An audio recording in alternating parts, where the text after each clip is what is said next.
प्राणनाथ प्यारे की जय। मंच पर उपस्थित पूज्य स्वामी जी एवं सभी विद्वद्गण तथा मेरे दूर दूर से आए हुए प्यारे सुनो साथ जी, आप सभी के चरणों में मेरा सादर प्रणाम जी। आज का मेरा विषय है ब्रह्म सृष्टियों की रहनी। रहनी क्या है? आज के समय में जहां हर मानव भौतिकता की ओर बढ़ रहा है, लेकिन किसी को पता नहीं कि उनका अंतिम गति क्या है। श्री कुलजम स्वरूप ग्रंथ के माध्यम से हमें यह ज्ञात होता है कि हम कौन हैं, हम कहां से आए हैं और हमें कहां जाना है और कैसे जाना है। हम तुम एक वतन के अपनी रूह नहीं दोए, अर्थात पुनर्ब्रह्म और ब्रह्म सृष्टियां एक ही परम धाम के रहने वाले हैं और हम एक ही धनी के अंग हैं और हमारी आत्मा में किसी भी प्रकार का भेद नहीं है। और वाणी में कहा गया है कि हो मेरी वासना तुम चलो अगम के पार, अगम पार अपार पार तहाँ है तेरा करार। तू देख निज जवार अपनो सूरत ही संभाल, अर्थात तुम अगम कहे जाने वाले इस निराकार से परे चलो। निराकार मंडल से परे तो बेहद है, जिसके भी परे परमधाम है। तुम अपने निज घर में मूल मिलावे की शोभा में अपनी सुरता एकाग्र करो। यह सब कुछ ज्ञान होने के बावजूद भी हम अपनी सुरता को परमधाम क्यों नहीं पहुंचा सकते? उत्तर है रहनी अर्थात आचरण। सुंदर साथ जी, आप विचार कीजिए, यदि आपको ज्ञानपीठ का एड्रेस पता नहीं होता तो आज आप यहाँ नहीं होते। ज्ञानपीठ का एड्रेस पता होने के बावजूद आप अपने स्थान से नहीं चलते तो आज और आप अभी यहाँ नहीं होते।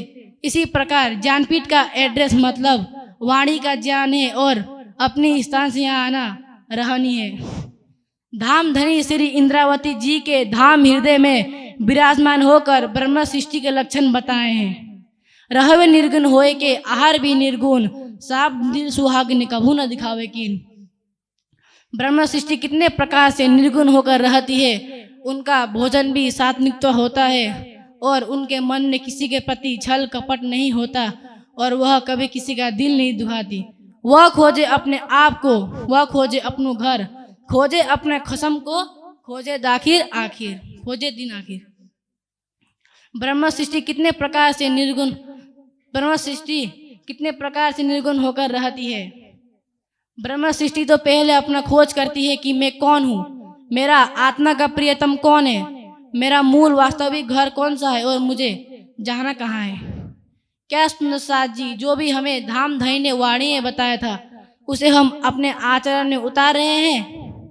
बिना आचरण में उतारते हुए ज्ञान को वास्तविक कुछ लाभ नहीं मिलता। एक बार गुरु नानक जी के शिष्य ने पूछा, गुरुजी मैं रोज सत्संग में आता हूँ, आपके सत्संग का मेरे ऊपर असर क्यों नहीं होता? तो गुरुजी उसको बोले कि एक शराब का घड़ा लेके आओ। वह ले आया और गुरुजी उसे गिलास दिए, बोले इसे भरो, मुंह में डालो और कुल्ला कर दो, एक बूंद भी शराब गले से नीचे उतरनी नहीं चाहिए। तो उसने ऐसा ही किया और सारा घड़ा खाली कर दिया। शिष्य को पूछा कि शराब का कुछ असर हुआ? तो शिष्य बोला, वाह गुरुजी, सब जब शराब गले से नीचे गया ही नहीं तो उसका असर कैसे होगा? तो गुरुजी बोले उसको कि सत्संग तुम्हारे गले से नीचे गया ही नहीं तो उसका तुम पर असर कैसे होगा? तो सुंदर साथ जी, जब तक वाणी में कही गई बात हम अपने जीवन में अर्थात अपने आचरण में उतारते नहीं तो उसका कुछ लाभ नहीं मिलता। बिना रहने के आत्मा कभी इस स्वप्न तथा सत्य परम धाम तक नहीं पहुंच सकती। इस कारण वाणी भी कहती है, अब आया वक्त रहने का, रात मेट हुई फजर, अब कहनी रहनी हुआ चाहे, छोड़ दूनी ले अर्श नजर। शब्द को याद करना और बोलना उसको कथन नहीं कहते हैं। साधिकता ज्ञान को आचरण में लाने के प्रयास को करने कहते हैं और जो ज्ञान को पूर्णतया जीवन में आत्मसात करे उसको रहने कहते हैं। इस कारण वाणी में कहा गया है कि ब्रह्म सृष्टि का आचरण कैसा होना चाहिए जिससे वह उनकी सुरता परमधाम पहुंच सके। महामद कहे ईमान इश्क की, शुक्र गरीबी सवर, इन विद्रोहे दोस्ती धनी की, प्यार कर सके यो कर। श्री महामद जी कह रही है कि ये सुंदर साथ जी, ब्रह्म सृष्टि के 5 प्रकार के अनमोल धन इस प्रकार के हैं। पहला ईमान अर्थात अटूट विश्वास, दूसरा इसका, तीसरा धनी के प्रति पल पल कृतज्ञता, तो चौथा विनम्रता, पांचवा संतोष। यदि कोई भी सृष्टि इस धन को अपने हृदय में धारण करती है तो धनी से दोस्ती होती है या धनी का दर्शन होता है।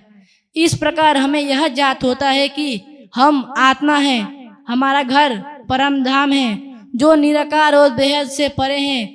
घर जाने के लिए सुरता को लगाना जरूरी है और हमारी सुरता तभी लग पाएगी जब हम धाम धनी के कहे हुए वचन को आचरण में उतारते हैं। अंतिम में धाम धनी कहते हैं, चलो चलो रे साथ, आपन न जाइए धाम, मूल वतन धनी बचाया, जित ब्रह्म सृष्टि श्यामा दिशम। चलिए मेरे प्यारे सुनो साथ जी, चलिए वह मूल वतन पर जहाँ स्वयं धाम धनी और ब्रह्म सृष्टियाँ रहती है। मैं अपनी वाणी को विराम देता हूँ। बोलिए श्री प्राणनाथ प्यारे की जय।